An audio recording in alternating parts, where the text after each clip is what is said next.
Cette conférence que nous commençons tout de suite s'intitule « Découvrir ou plutôt redécouvrir ». J'ai mes petites fiches qui s'en vont.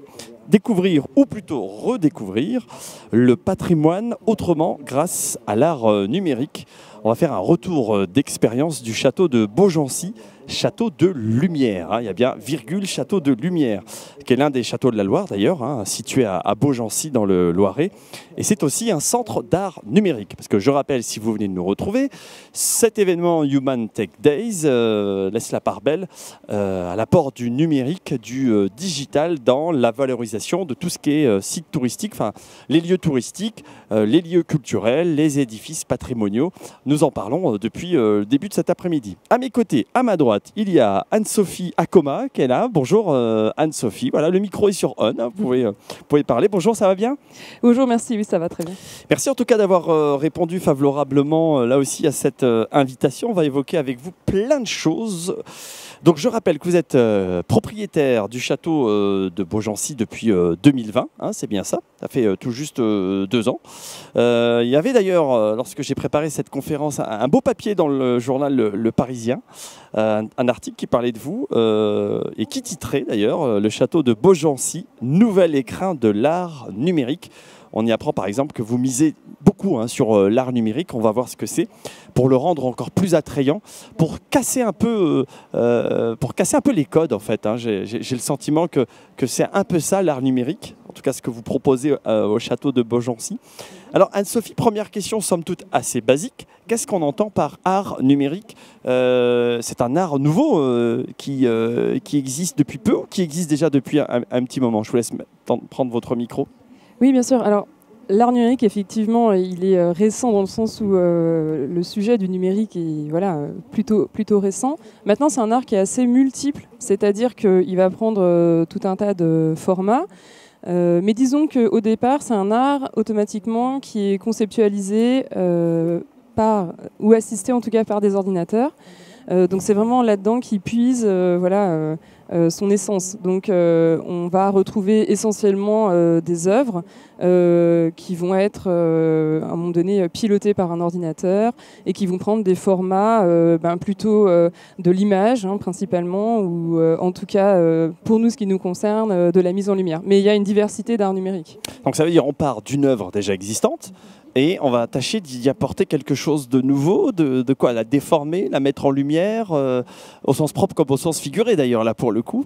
Alors par exemple, dans le cadre de la mise en lumière des façades, effectivement, on va partir de l'architecture qui existe et puis on va venir effectivement mettre des effets dessus, donc soit la recoloriser, soit la déformer. Mais on peut aussi partir d'une structure, disons plutôt plastique, qu'on va mettre en lumière ou qui va être le support d'une mise en lumière.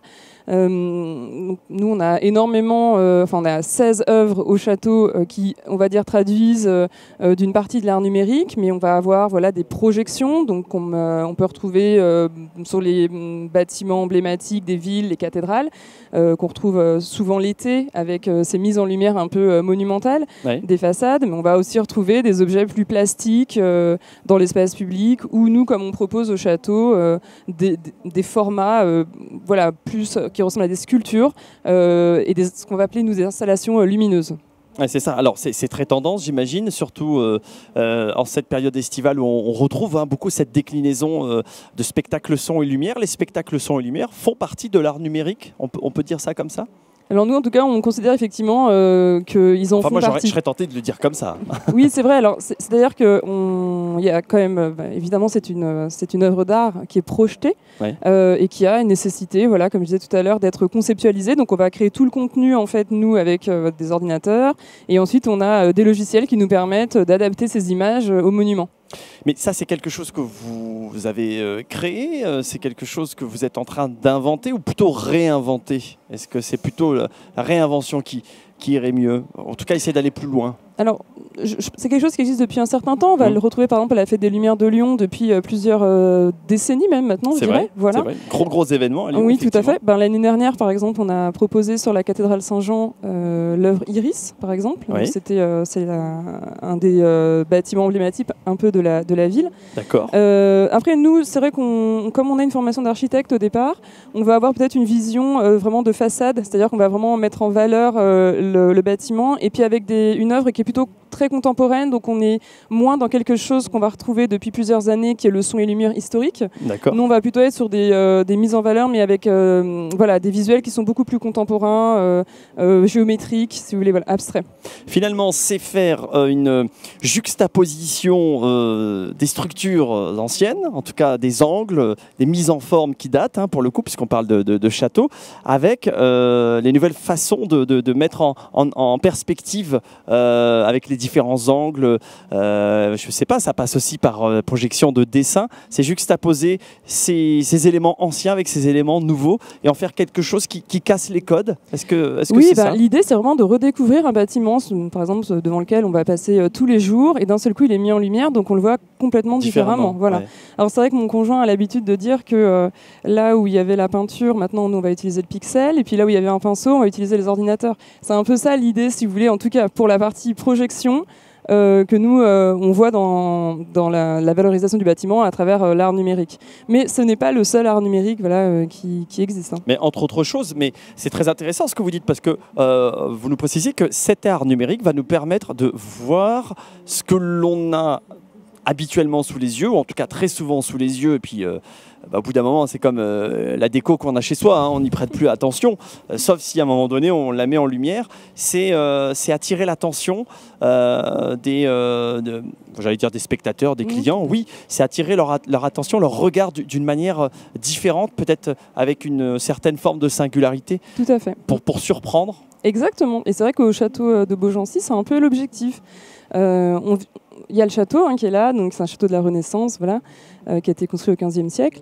Et nous, on fait déambuler le spectateur, le visiteur, dans différentes salles. Et à chaque fois, on a voulu créer ce mariage entre le patrimoine existant et les œuvres d'art pour vraiment faire en sorte que finalement, les gens perçoivent différemment. Par exemple, la charpente qui est remise en lumière avec une œuvre qui est assez dynamique. On a aussi une fresque du XVIe siècle qui avait perdu de son intensité, qu'on va recoloriser. Donc c'est à chaque fois comme ça dans chacune des salles une nouvelle proposition qui fait voir le volume aussi différemment, et ça fait rentrer les gens dans des châteaux, peut-être des personnes qui n'avaient plus le souhait, qui en avaient déjà trop vu peut-être, d'autres on va dire, et puis ça fait rentrer peut-être aussi un autre public dans des lieux historiques qui peut-être ne se sentaient pas à l'aise en fait dans des reconstitutions historiques. En tout cas, nous on essaye de marier, sans jamais nier le patrimoine qui existe évidemment, mais on essaie vraiment de marier l'art contemporain, l'art numérique avec ce qui est existant. Et en fait, le château montre combien il est tout à fait adapté aussi, ou adaptable à ce type d'art contemporain. Alors, redécouvrir lorsque l'on est habitué et que on fait plus attention, là, on est surpris. Découvrir sous une autre forme parce qu'on se dit, tiens, moi, ça, c'est pas pour moi, ça ne me parle pas. Puis, si tant est qu'on n'ait pas reçu une forme d'éducation aussi parentale qui aille en ce sens, c'est-à-dire que les parents qui vous ouvrent à l'art, par exemple, ça permet d'attirer aussi un public qui se dit, tiens, c'est pas pour moi, mais finalement, cet art numérique, ce côté complètement décalé, presque un peu loufoque, je pense qu'on peut peut-être employer cette terminologie dans certains cas, va permettre d'aller glaner ce public. Donc on va aller chercher un peu tout le monde finalement. Ah oui, nous on est vraiment ouvert à tous les publics. Les plus jeunes s'y retrouvent parce que c'est très ludique aussi. Il y a beaucoup de jeux de lumière, il y a des musiques originales qui sont faites pour chacune des œuvres. Et puis il y a encore une fois les publics qui sont attachés au château. Vraiment, et ce qu'on appelle les châteaux, les reconstitutions historiques, qui malgré tout voient dans le château de Beaugency le château de la Renaissance, puisqu'on a aussi tout un volet sur l'histoire, puisque comme je le disais, on ne veut pas nier l'existence historique de ce château. Il ne s'agit pas d'opposer ces deux notions, au contraire. Non, tout à fait. Et donc effectivement, nous, on va piocher, enfin, on est vraiment, on a la volonté de pas du tout créer quelque chose de trop compliqué non plus à comprendre. L'idée, c'est d'atteindre vraiment tous les publics et effectivement, peut-être de susciter aussi des vocations, voilà, chez des gens. En fait. Oui. Ouais. Non, mais c'est intéressant. Alors là, les vocations, je vais rebondir dessus, puis on reparlera à nouveau, puisqu'on a le temps, hein, on a une bonne trentaine de minutes ensemble, Anne-Sophie. On pourra reparler, bien sûr, de tout ce dispositif d'art numérique, mais vous souhaitez aller plus loin et transmettre aussi ce goût pour l'art numérique. Alors, vous êtes architecte de formation, c'est plus votre conjoint, on l'a bien compris, qui... plutôt du genre à aimer bidouiller son ordinateur et les logiciels. Finalement, tous les deux, vous êtes très complémentaires. Et vous avez dit, bah tiens, on va aller plus loin et soyons fous, pourquoi est-ce que l'on n'irait pas créer un centre d'art numérique? C'est l'idée qui était en gestation, j'imagine, dans votre esprit et que vous avez concrétisé, ça y est, ça a démarré ce centre d'art numérique? Alors, c'est vrai que le centre d'art numérique du château de Beaugency, c'est vraiment l'idée d'un outil qui soit ouvert à tout le monde et qui ait plusieurs formats. Donc, il y a le fait de visiter le château d'une part et il y a le fait d'accueillir aussi, alors plutôt des scolaires, on va dire, ou des étudiants, et à leur présenter effectivement ce qu'on y fait.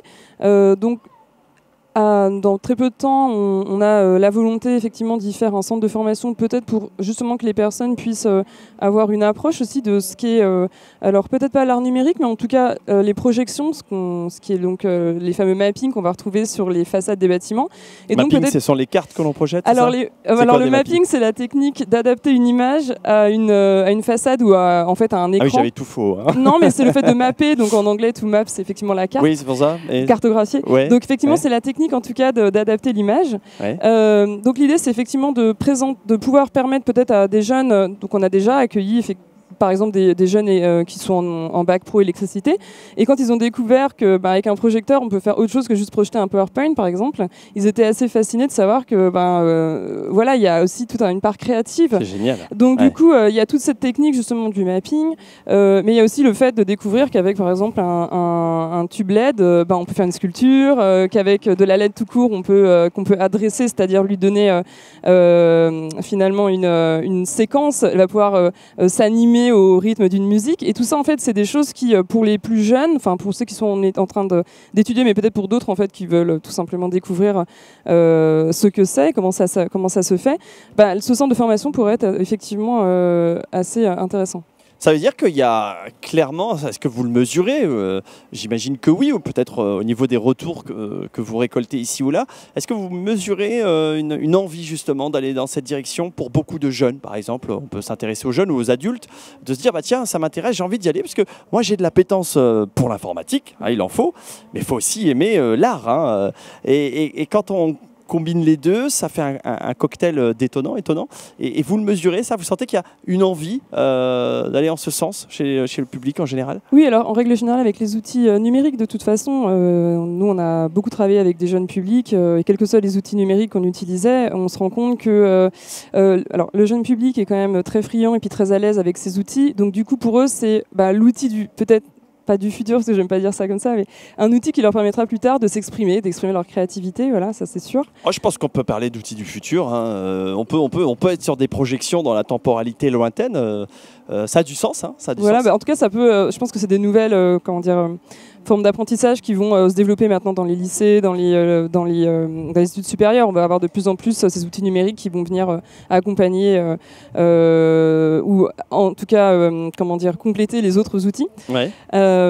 Mais oui, tout à fait. Moi, j'ai vu des jeunes de 12 ans qui étaient à la fois passionnés de patrimoine et en même temps se demandaient qu'est-ce qu'ils allaient faire plus tard, et se rendant compte que oui, on peut mixer l'art et le patrimoine, mais ça pourrait être l'art et d'autres choses.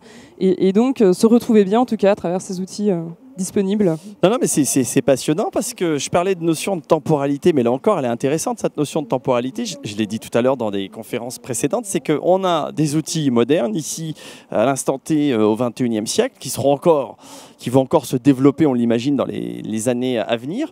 Mais en même temps, il y a cette temporalité déjà lointaine. On parle de la Renaissance, on peut aller bien plus loin. C'est la technologie mise au service de l'ancien pour valoriser l'ancien, mais aussi pour valoriser le moderne.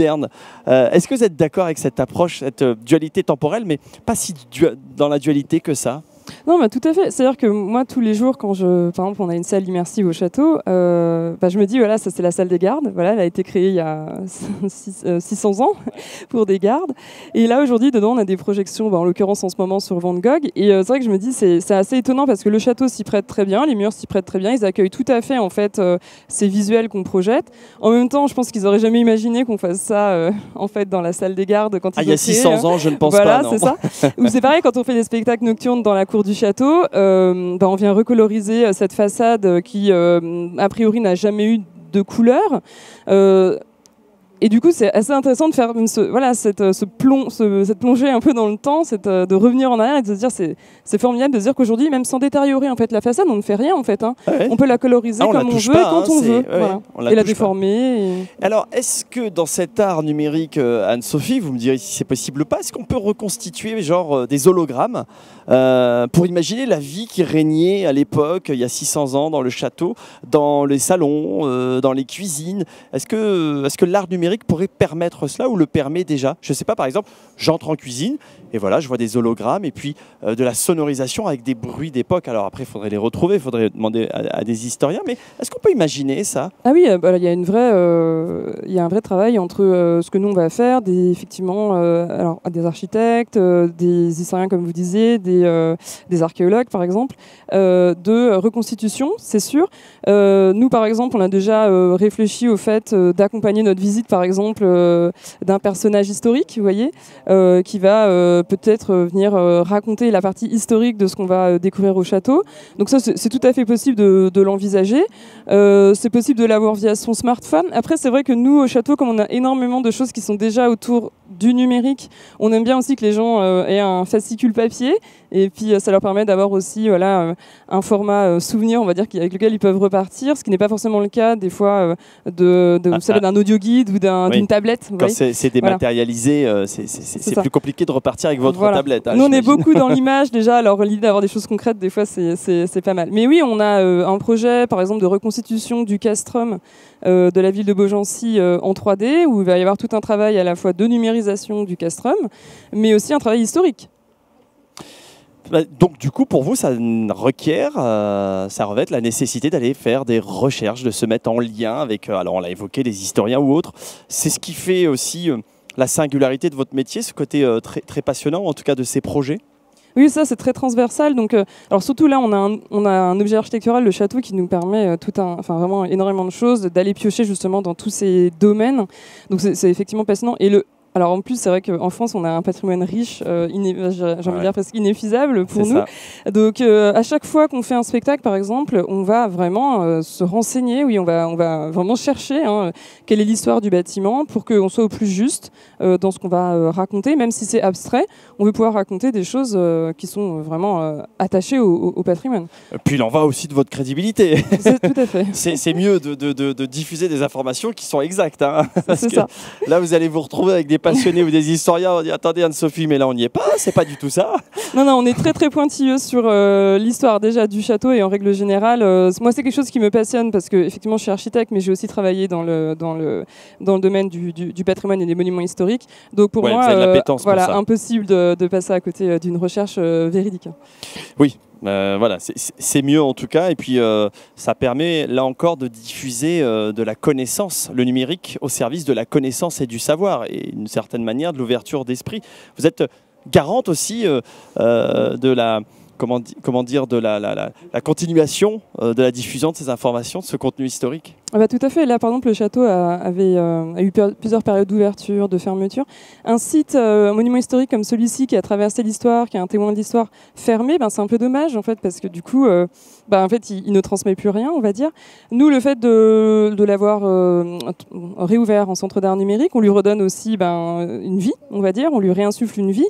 Alors, c'est une vie qu'on a choisie nous, qui est celle plutôt de l'art contemporain, mais c'est aussi la possibilité effectivement de le transmettre à d'autres plus tard. Donc c'est aussi la possibilité de, c'est un site, si vous voulez, nous on transmettre, on est dans la transmission. Oui, voilà, on n'est que des passeurs, globalement. Voilà. J'aime bien cette notion de passeurs, mais vous avez raison, nous ne sommes que des passeurs, hein, on est de passage à un temps donné sur cette terre.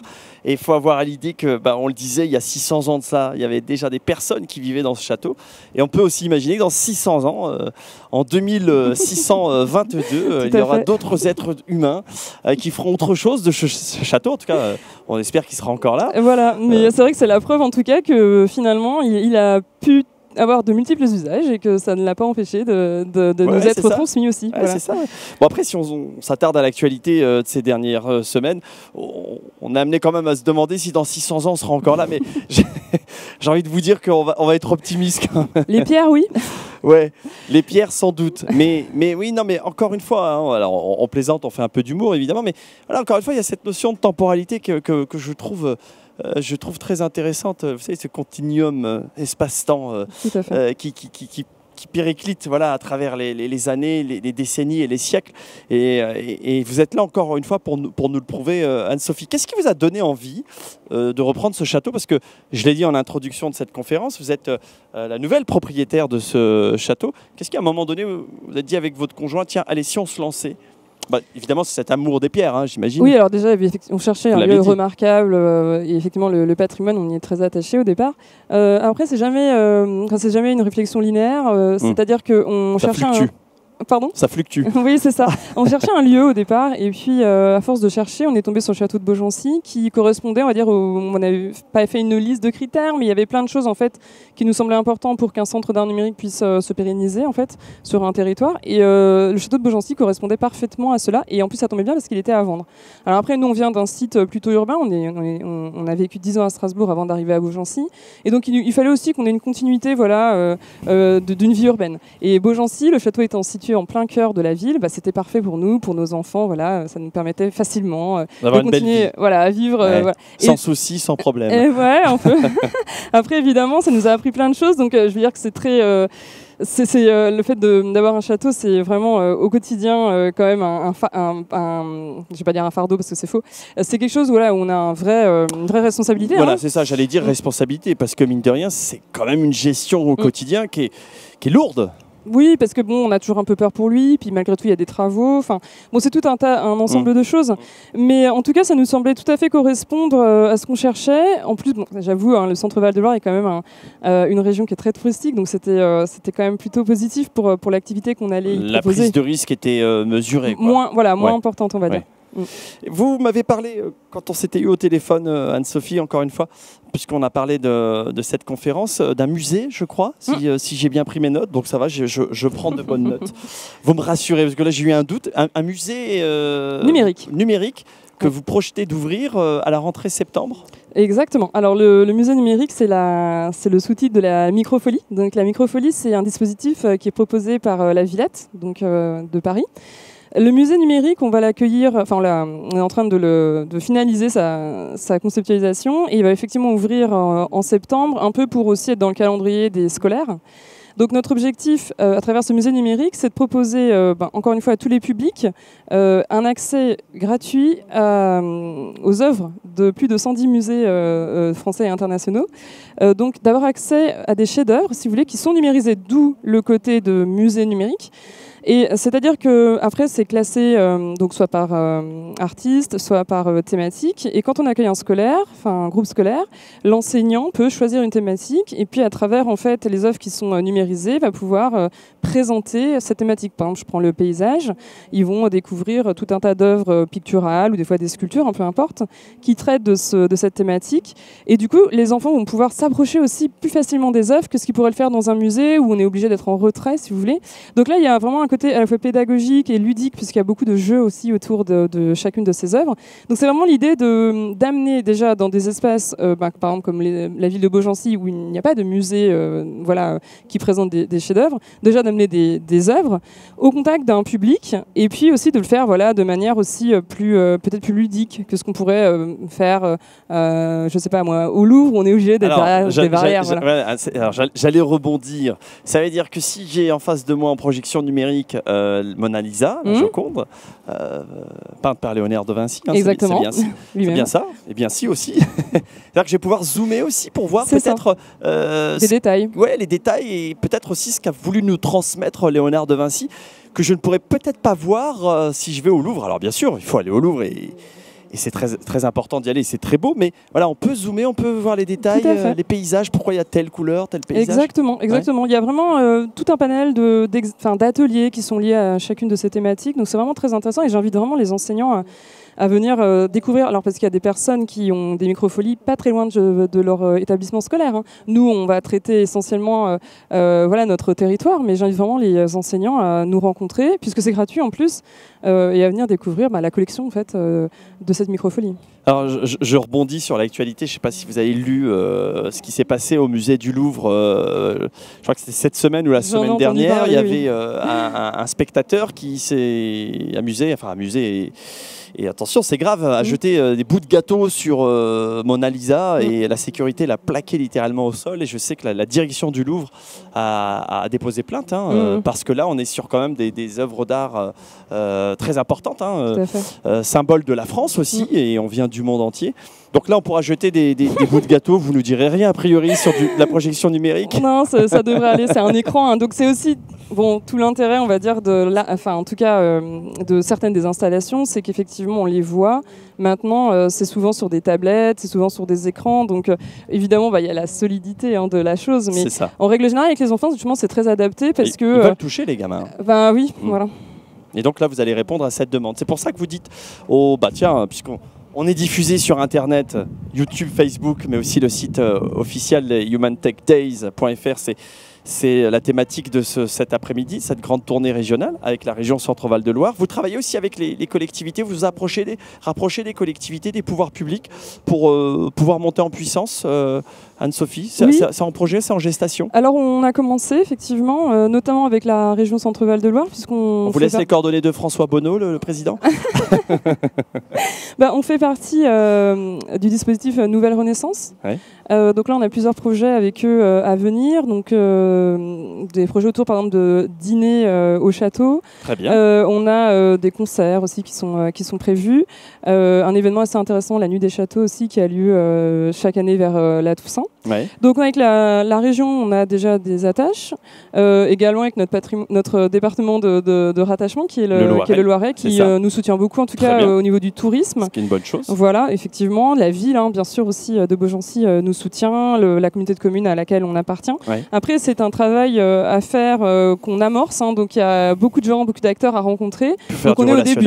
C'est ça. Voilà, tout à fait. Il faut aller dans les petites soirées, les petits dîners. C'est ça. Il faut laisser de la carte de visite, des petites plaquettes. Vous en avez sur vous? Vous êtes venu avec... On est venu avec des flyers. C'est bien, vous allez distribuer ça d'ici quelques instants. Qu'est-ce qu'on peut dire pour conclure cette petite conférence avec vous, Anne-Sophie? Qu'est-ce que vous auriez envie de dire sur cet apport de l'art numérique? On en a beaucoup parlé en introduction de cette conférence. Allez-y, tentez le coup si vous sentez que vous avez envie et que vous êtes ancré dans cette histoire alors locale, nationale, peu importe, internationale. Tentez le coup, venez vous essayer, puis vous allez sans doute découvrir une passion, pourquoi pas un métier demain? Tout à fait. Alors c'est sûr que vous décrire l'art numérique, c'est assez compliqué parce que, comme je vous le disais, il est multiple. Donc pour moi, je pense que le mieux, c'est de venir au château de Beaugency pour venir faire l'expérience, en tout cas, de ce mariage, encore une fois, entre l'art numérique et le château. Donc, encore une fois, c'est découvrir le patrimoine autrement ou redécouvrir le patrimoine autrement pour ceux qui le connaissaient déjà. Mais voilà, le point le plus important, c'est de déambuler dans ces salles. C'est ça, château de Beaugency dans le Loiret, c'est la commune de Beaugency, tout à fait. Plus exactement. Et puis, c'est comme les avis Google sur les restos. Le mieux, c'est quand même d'aller au resto, goûter pour s'en faire une idée un peu plus objective, même si effectivement, on ne va pas condamner tous ces avis. D'ailleurs, tiens, c'est intéressant. Oui. Du coup, vous imaginez la question que je vais vous poser. Est-ce qu'on vous laisse des avis? Est-ce que vous y prêtez attention? C'est du numérique, ça aussi? Oh là là, tout à fait. En fait, on a une chargée de communication qui nous a rejoint en novembre, donc Mélanie, et qui justement fait ce travail de répondre aux avis. Oui, tout à fait. Et c'est très important pour nous de répondre parce que des fois, malheureusement, certains avis sont un peu à côté de la plaque parce que les gens n'ont pas forcément compris en fait ce qu'ils étaient venus voir. Donc oui, les réseaux sociaux, c'est quelque chose sur lequel on est fondamental pour nous, surtout qu'on est vraiment dans l'image, donc ce serait dommage de s'en priver. Bien sûr. Et puis il faut répondre effectivement à tous les avis, parce que malgré tout, ça fait grandir. Nous ne sommes pas d'accord avec vos propos. Sachez Sachez que ce château bénéficie régulièrement d'une enveloppe budgétaire permettant d'être rénové. C'est ça, non? Non, on a plutôt des questions. Mais où sont les meubles? Voilà. Ouais. Non, mais voilà, c'est l'angle des réseaux sociaux. Google, TripAdvisor, que sais-je encore. Tout à fait. Ça reste aujourd'hui, ça fait un peu la pluie et le beau temps. Et je pense que d'une certaine manière, en creusant un peu, ça participe aussi à l'art numérique. Hein. Oui, En on peut dire cherchant ça un comme petit ça. peu. Oui, tout à fait. J'essaie de trouver un petit ancrage avec ça, mais ça vaut ce que ça vaut. Ça vaut ce que ça vaut. En tout cas, merci infiniment Anne-Sophie Akoma d'être venue nous parler aussi face aux caméras, puisque ce rendez-vous est diffusé sur nos réseaux sociaux et vous allez pouvoir voir et revoir aussi ces émissions. Merci d'avoir eu ce courage-là. Je trouve que vous tenez bien le micro, c'est très agréable. Merci parce que je suis pas très habituée. Mais j'ai pas eu une seule fois vous dire de remonter le micro près de la bouche, donc rien que ça, c'était vraiment bien. Merci Anne-Sophie Akoma, donc propriétaire du château de Beaugency. Cette conférence intitulée Redécouvrir ou découvrir le patrimoine autrement grâce à l'art numérique. Merci infiniment, on se dit à bientôt j'espère. Merci à vous de m'avoir invité. Et à très bientôt et au plaisir de se retrouver.